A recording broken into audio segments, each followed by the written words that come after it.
Hello everyone, welcome to Cargo's channel.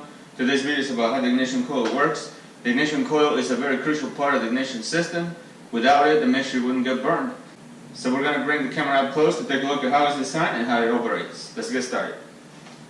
Alright, so before we go over the operation, let's take a look at how it's designed.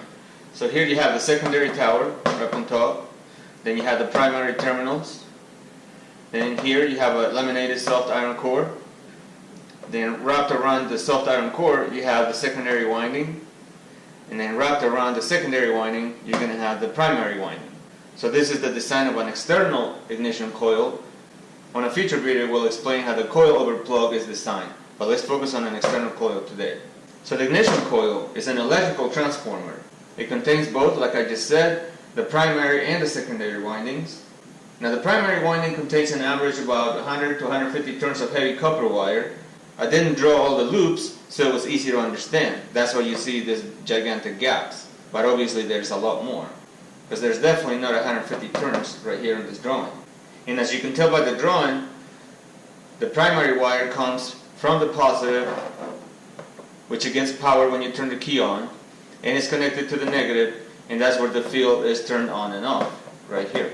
Now the secondary winding, which is wrapped around the soft iron core, inside the primary winding, this one contains anywhere between 15,000 to 30,000 turns of fine wire. So this will be finer wire than the primary.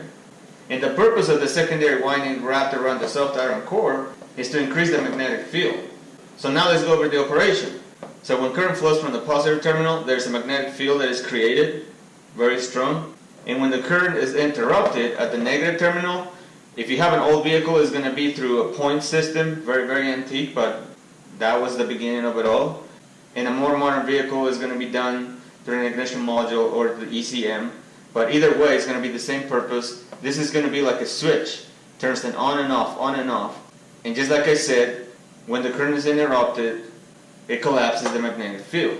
Now when this happens, when the magnetic field is interrupted, there's a very high voltage generated. It exits through here, through the center terminal, and as this high voltage exits, it goes into your distributor cap. Then inside the cap you have a rotor that is going to direct it to each cylinder from its own spark plug wire. And then the spark plug is going to get the high voltage that is needed to ignite the mixture.